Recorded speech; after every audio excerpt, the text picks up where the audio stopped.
1:12. Usted escuchaba a Santiago Tabela con su proyecto Otro Tabela y los Embajadores del Buen Gusto, que se presentarán el 23 de enero a las 19:30 horas en Sala Máster, o sea, el próximo viernes 23. Las entradas disponibles en salamaster.cl para conocer este proyecto del ex bajista del cuarteto de Nos. Y estamos muy contentos de saludar nuevamente a Javier Ibacache, crítico de artes escénicas, que ha tenido mucho trabajo en enero porque es un mes con muchísima oferta desde las artes escénicas, ¿no? Y en general, una vida cultural súper activa. Así es, o sea, sobre todo a quienes nos dedicamos a escribir o a pensar el teatro, este mes es muy intenso porque es una agenda diaria, a veces de 2 obras por día. Entonces significa organizarse por los traslados por la ciudad, ¿verdad? Y por los horarios que puedan calzar para ver todo lo que se pueda ver. Bueno, y tenemos la suerte de la guía de Javier Ibacache, que nos va a comentar algunas obras, pero antes quisiera que nos converses sobre una invitación para hoy a las 17 horas en el Museo Nacional de Bellas Artes. ¿Qué ocurrirá? Sí, bueno, hoy tenemos un conversatorio en el que yo voy a estar participando junto a un grupo de críticas y críticos. El conversatorio se titula La crítica después de la crítica y es un encuentro de 1 hora aproximadamente en que vamos a estar hablando diría sobre el rol que hoy en un contexto de redes sociales, de digitalización, de la cultura TikTok, de qué manera el discurso crítico, la función del crítico sobrevive, cómo se ha adaptado en la práctica. Entonces va a ser una conversación que a mí personalmente me parece muy necesaria porque apunta a si tenemos en verdad la capacidad de sostener discursos con un enfoque crítico en la actualidad. Uno tiende a veces a ser pesimista, pero pareciera que hay acciones o actividades o enfoques que permitirían también sobrellevar esta marea, digamos, de contenidos que te invaden a través de la algoritmización de la vida. Entonces vamos a estar hablando de eso con Varinia Brodsky, Paz López e Iván Pinto. Y esta es una actividad, por cierto, que es parte de la Escuela de Verano de la Universidad de Chile, organizada en conjunto con el Museo Nacional de Bellas Artes, y es una actividad que se realiza de manera gratuita, o sea, con entrada liberada a las 17 horas en el Salón Blanco del Museo de Bellas Artes. Buenísimo, imperdible invitación hoy a las 5 de la tarde en el Museo Nacional de Bellas Artes, y les queremos recordar que hay alrededor de 50 talleres, cursos y actividades, todos gratuitos, y la información está disponible en uchile.cl/escuela de temporada, en Puente Alto, en Melipilla, en el Parque Met, en el Museo de Bellas Artes y en distintos campus de la Universidad de Chile. Javier, partamos hablando de Octeto en la Corporación Cultural de Las Condes. Sí, bueno, ajeno a los festivales, podríamos decir, se estrena este musical, un musical que tiene la particularidad de basarse fundamentalmente en las voces. Es un musical a capela, técnicamente, que fue estrenado por su autor, que es Dave Malloy, en el año 2019, ¿no? Y tiene varias particularidades, además de este género, este formato, que es un musical de cámara, en formato de cámara. Tiene también la particularidad de abordar en el año 2019, y eso hay que subrayarlo, lo que entonces se decía que era la compleja relación con las pantallas y en general con las redes sociales, ¿no? Entonces, este octeto, que reúne a 8 personajes en un lugar que en el original es el subterráneo de una iglesia. Aquí estamos en la sala de la Corporación Cultural de Las Condes, en un lugar que vemos que es un espacio de reunión un poco clandestino. Estos 8 personajes van testimoniando su adicción a Internet más que a las pantallas en ese momento. Entonces son 8 casos muy típicos de los años pre-2020, pre-pandemia, sobre la sobreexposición, sobre la dificultad de tomar distancia de la pantalla, sobre el hater o sobre la adicción a los videojuegos, ¿no? Probablemente ahí hay un gesto de originalidad del autor de vincular lo que podríamos decir es el octeto a capela, es decir, usar la técnica corporal para hablar de algo que es una técnica digital, ¿no? Ahí hay un gesto interesante. El musical, por lo tanto, tiene ese valor discursivo Y quizá lo que ha ocurrido con él es que han pasado 6 años y lo digital ha cambiado y hoy probablemente hablamos de otros problemas, ¿no? Hoy pareciera que la IA es el tema y la dificultad que en particular la IA ha generado en las personas en no saber reconocer si lo que está viendo en una pantalla es real o no es real, ¿no? Además de todas las adicciones que se han ido ya articulando en torno a esta temática. Entonces, en ese sentido, yo diría que es una producción, un musical que da cuenta de un momento sobre la Internet. En ese sentido, es un testimonio. Ahora, hay que valorar la producción, porque creo que no es fácil conseguir los derechos, gestionar los derechos, traducir para nuestro idioma un musical.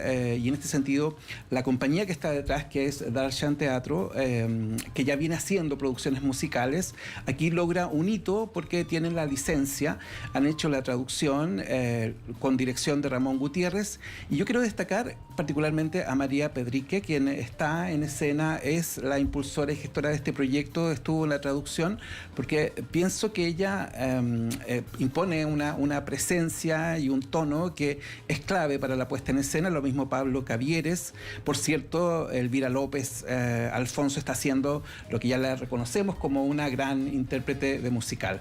Especialmente para un público que valora el musical, que quiere encontrarse con un género distinto del musical y que además tiene un enfoque interesado sobre la relación de los jóvenes con, yo diría, Internet, puede ser un punto de arranque. Pero yo creo que es muy meritorio que se esté presentando Octeto, que tuvo muy buena crítica en el New York Times en su momento.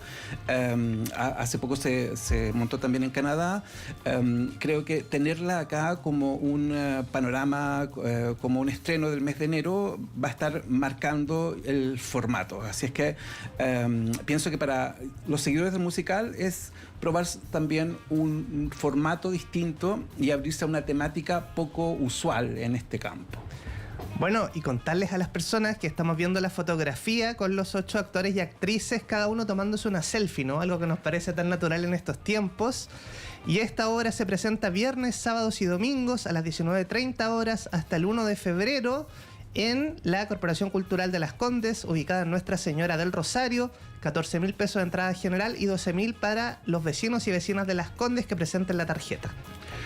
Exactamente. Luego hay 2 estrenos, ha habido 2 estrenos, uno anoche, por cierto, dentro del Festival Teatro a Mil, 2 producciones nacionales, una es Caballo en Teatro Ictus y la otra es Historia de un jabalí, que se estrenó anoche en el Teatro Finisterra. Es curioso que los animales, o la denominación, o la referencia a los animales, sigan marcando el teatro chileno. Ya lo hicieron hace los últimos 2 años y aparece como un recurso que pareciera que es un símbolo de algo que uno no se atreve a develar o la puesta en escena quiere bordear y no afrontar, ¿no?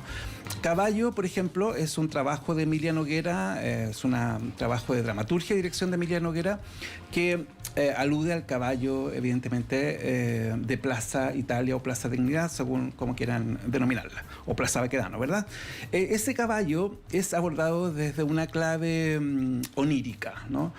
La clave onírica de una mujer de una mujer mayor, de una mujer que está, no sabemos en qué zona de su estado mental, no sabemos si sufrió un accidente, no sabemos si fue golpeada por subirse al caballo, en fin.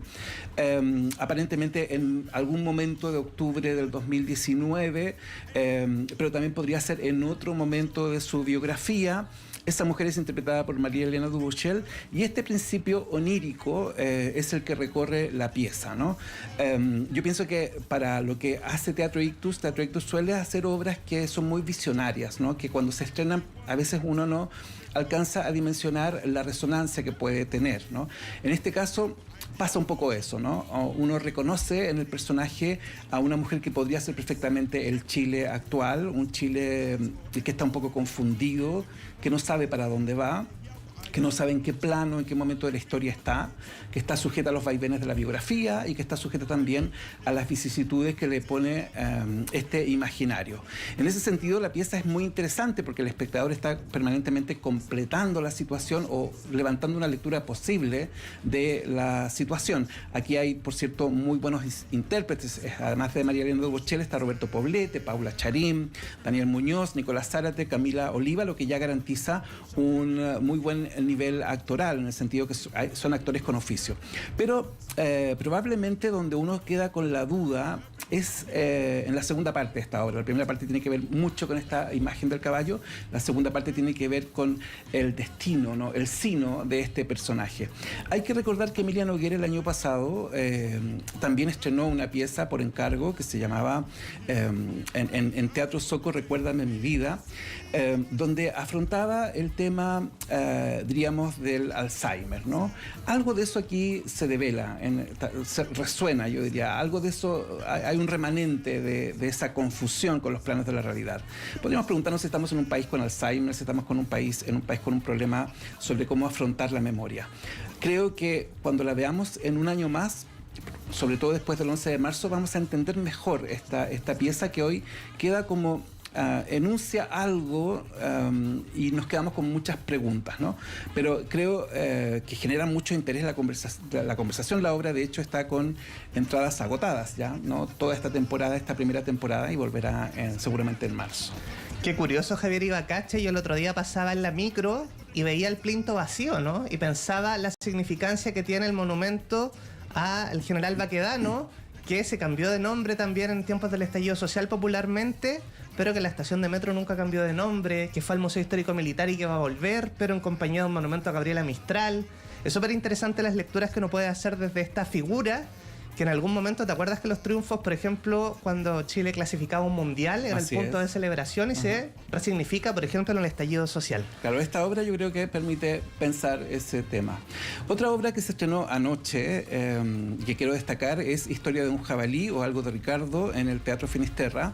Esta es una pieza de Gabriel Calderón, un autor uruguayo, como ya hemos dicho acá, muy reconocido. Esta pieza se estrenó hace más de 10 años en Montevideo, se remontó también en Madrid en el año 2022.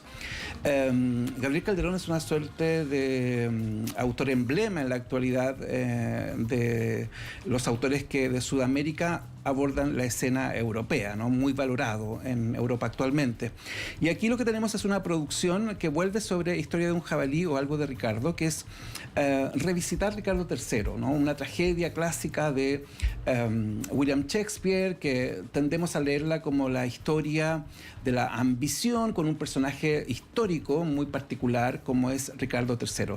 Y aquí el juego está puesto en lo que sería un ensayo de la obra, un proceso de ensayo de la obra, comentado a partir del actor algo frustrado que quiere interpretar o que interpretará a Ricardo III.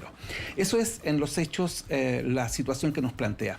Para el espectador es un ejercicio de ir completando también el espacio. Para quienes conocen Ricardo III, hay una ventaja allí de que uno puede ir contrastando escenas o pensando personajes en conjunto.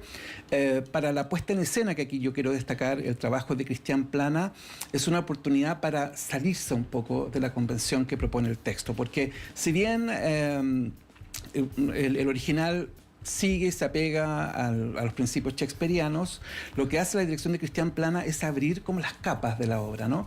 Y termina, yo diría, haciendo una obra, y esta es una hipótesis que tengo, sobre el género, sobre discurso de género, ¿no? ¿Y por qué lo digo? Porque los personajes femeninos del original, que son redescubiertos acá en un tono severo, imponente, que opacan al propio Ricardo III, terminan encargándose en esta versión a un actor que es Marcelo Alonso, y yo creo que es uno de los grandes momentos que tendremos en el año, me atrevo a decirlo, porque lo que hace Marcelo Alonso en un par de monólogos interpretando a las mujeres de Ricardo III, los personajes femeninos de Ricardo III, yo creo que son imágenes que van a quedar en esta temporada, ¿ya? Aunque aún es muy temprano, pero hace rato que yo no veía a Marcelo Alonso en escena con esta fuerza, desplegando su histrionismo. Él tiene mucha energía, ¿verdad? Tiene que saber moderarla, pero aquí la sabe poner al servicio de estos personajes. Y eso convierte la puesta en escena en yo diría, en la posibilidad de uno redescubrir el verbo de Shakespeare, redescubrir estos personajes que están en Ricardo III, pero sobre todo comprobar la dimensión y el talento que tiene Marcelo Alonso como intérprete. Creo que es un muy buen trabajo de Marcelo Alonso. Yo le he seguido un poco su trayectoria, pero creo que aquí está en el tono justo, ¿no?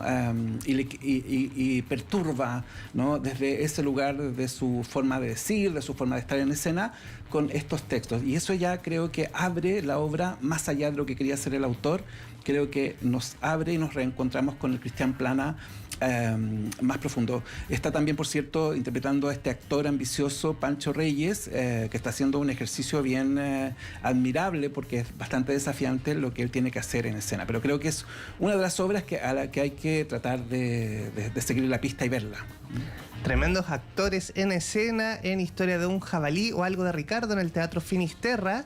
Y hay una muy buena noticia porque se presenta la pueden ver mañana, el viernes 23, sábado 24, y el viernes 30 se presenta de forma gratuita en La Pintana, en el Teatro Municipal. Pueden reservar sus entradas gratis en teatroamil.cl. Sí, es una obra que vale la pena seguirle la pista y verla, ¿no? Sino ahora también durante el año. Y lo último es que quiero hacer referencia a dos montajes internacionales que ya estuvieron el fin de semana, pero que creo que nos permiten ver hacia dónde va la escena europea, ¿no? Una de esas puestas es In Sea, de Sacha Waltz, un trabajo de una coreógrafa, ¿verdad?, alemana que ya ha estado en Chile con su compañía, que esta vez entrega la pauta, entrega la coreografía para que sea montada por el Ballet Nacional. Fue un fin de semana bastante vibrante para la gente de la danza por el oficio, la práctica, el rigor que la compañía se vio desafiada a interpretar. Y sin duda fue un gran espectáculo. Sin embargo, yo creo que también nos permite hacer matices, porque lo que está haciendo Sacha Waltz de alguna manera es un revival, ¿no? Es un revival de lo que la danza ya hizo. La danza en Estados Unidos con Cunningham lo hizo en los años 50, años 60. Aquí parece novedoso, pero en rigor hacer esto no es tan novedoso, y creo que ahí quizás nos falta un poco de cultura dancística. Y por otra parte, lo que más me sorprende a mí es que es una pieza tan conservadora, ¿no? Hay una oleada de restitución, me da la impresión, en la escena europea. Lo digo por esto porque finalmente es una pieza bastante inofensiva, es una pieza muy bella de ver, plásticamente hermosa, pero eso era lo que el arte contemporáneo venía justamente a alterar, ¿no? Entonces hoy día pareciera que hacer piezas con una formalidad de este tipo parece ser lo contemporáneo, una pregunta con la que yo me quedé. Por otra parte, es una pieza que quiere hablar de la democracia, que quiere hablar de las relaciones, porque se creó en ese contexto, al interior de una sociedad, pero es una pieza que curiosamente enaltece la cultura fit, ¿no? Entonces es una cultura sobre el cuerpo que rinde, el cuerpo que está sometido a una alta exigencia, ¿no? Y ahí yo creo que hay unas capas que es interesante cuestionarnos si de verdad esta pieza es lo que la directora dice que es y lo que todos han repetido que dicen que es, ¿no?